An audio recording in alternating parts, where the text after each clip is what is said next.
আমার মনে হয়েছিল যে মেয়ের ব্যাপারে আমি তোমার ওপর কিছুটা ভরসা করতে পারি, কিন্তু আজ তুমি যা করলে তারপর আমার সেই ভরসাও ভেঙে গেছে। তুমি আমার মেয়েকে ওই অবস্থায় ফেলে রেখে কিভাবে চলে যেতে পারলে? অভিনব অবাক হয়ে বলল, আপনি এসব কি বলছেন? রাজীব থামিয়ে দিয়ে বললেন, উল্টে প্রশ্ন করো না অভিনব। আমি জানি তুমি কি করেছ।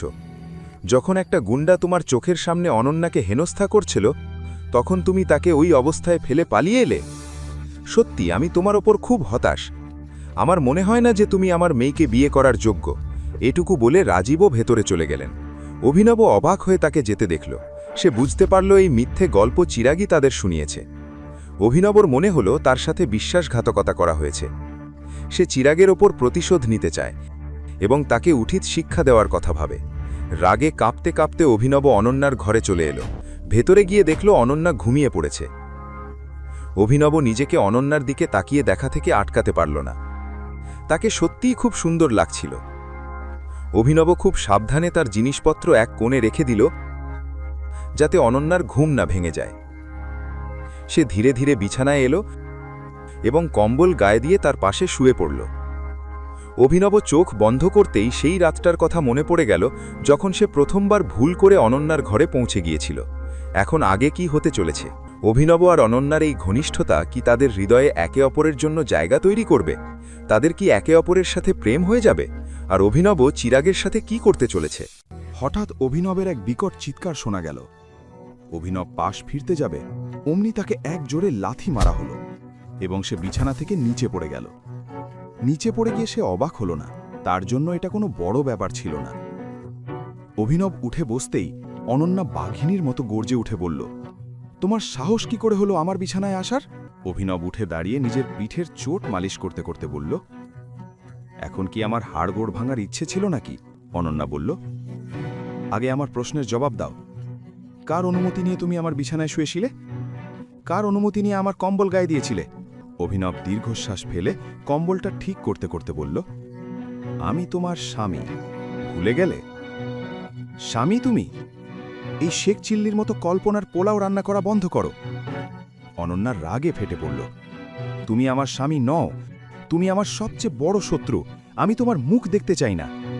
আচ্ছা, তাহলে কার মুখ দেখতে চাও? ওই মিথ্যেবাদী চিরাগের?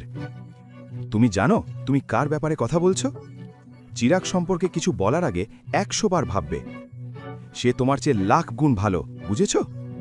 এই বলে অনন্যা বাথরুমের দিকে যেতে লাগল, কিন্তু ভেতরে যাওয়ার আগে সে মাঝপথে থামল এবং অভিনবের দিকে তীরের মতো তীক্ষ্ণ দৃষ্টিতে তাকিয়ে বলল, আমি বের হওয়ার আগে তুমি যেন এই ঘর থেকে বিদায় হও, না হলে জান নিয়ে নেব। অভিনব শান্তভাবে বলল, তুমি একটা প্রাইভেট লিমিটেড কোম্পানি থেকে কন্ট্রাক্ট পেয়েছ। এ কথা শোনা মাত্রই বাথরুমের দরজায় পৌঁছানো অনন্যা থমকে দাঁড়াল। সে যেন পাথরের মতো জমে গেল। সে ঘুরে অভিনবের দিকে তাকালো। অভিনব তার চোখে স্পষ্ট বিস্ময় দেখতে পাচ্ছিল। সে হেসে বলল, আমি তোমাকে বলেছিলাম যে আমি সাহায্য করব। কথা শেষ হওয়ার আগেই অনন্যা তাকে ধমক দিয়ে বলল, বাজে কথা বন্ধ করো। আমি জানি তুমি কি করেছ। কিছুই না, আমার বাবার এক বন্ধু আমাকে সাহায্য করেছেন। চিরাগকে মিথ্যেবাদী বলছ, অথচ নিজে কত বড় মিথ্যেবাদী সেটা আয়নায় দেখেছ? না অনন্যা। অভিনব তাকে বোঝানোর চেষ্টা করল, কিন্তু অনন্যা সশব্দে মুখের ওপর দরজা বন্ধ করে ভেতরে চলে গেল। অভিনব অবাক হয়ে দাঁড়িয়ে রইল। সে আর ওই ঘরে থাকতে পারল না, তাই নিজের সেই পুরনো ঘরে চলে গেল যেখানে সে বরাবর ঘুমত। অনেক কষ্টে তার চোখে ঘুম এলো এবং কখন সকাল হয়ে গেল সে টেরই পেল না। অভিনব তৈরি হয়ে যখন বাইরে এলো, দেখল টেবিলে নাস্তা দেওয়া হয়েছে এবং অনন্যা আগে থেকেই বসে খাচ্ছে। হরদেব পালসিংও নিজের চেয়ারে বসেছিলেন, তাই অভিনব চুপচাপ তার জায়গায় গিয়ে বসল। হরদেব বললেন, শুনলাম আকরাম কন্ট্রাক্টে সই করে দিয়েছে? অনন্যা উত্তর দিল, হ্যাঁ দাদাজি। হরদেব মাথা নেড়ে বললেন, চলো, ভালো, অন্তত নিজের রাস্তা নিজে তৈরি করতে জানো তুমি। অনন্যা বলল, আমি আজ থেকে আর কখনো আপনাকে হতাশ করব না। একথা শুনে অভিনব তার মুখের দিকে তাকিয়ে রইল। অনন্যার মুখমণ্ডলে এক অদ্ভুত অস্থিরতা ছিল। দাদাজির চোখে নিজের হারানো সম্মান ফিরে পেতে সে যে কোনো কিছু করতে প্রস্তুত ছিল। এমন সময় হরদেব অভিনবের দিকে তাকিয়ে বললেন, তুমি নাকি কোথাও কাজ শুরু করেছ?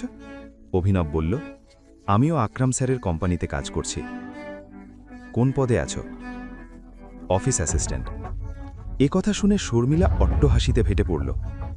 সবাই তাকে এভাবে হাসতে দেখে অবাক হলো, কিন্তু শর্মিলা থামল না। সে হাসতে হাসতেই বলল, তোমার মতো লোক এই কাজই করবে। যেখানে চিরাগ মাসে লাখ লাখ টাকা রোজগার করে, সেখানে তুমি কত পাও? অভিনব কিছু বলল না। সে জানত কিছু বললেই শর্মিলা তাকে ছিঁড়ে খাবে, কিন্তু তার চুপ থাকাও তাকে নিস্তার দিল না।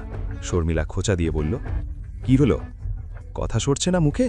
শর্মিলা থামছিল না দেখে হরদেব মাঝখানে বাধা দিয়ে বললেন, ঠিক আছে শর্মিলা, আমরা এখন খাচ্ছি, খাওয়ার সময় এসব কথা বলা উচিত নয়।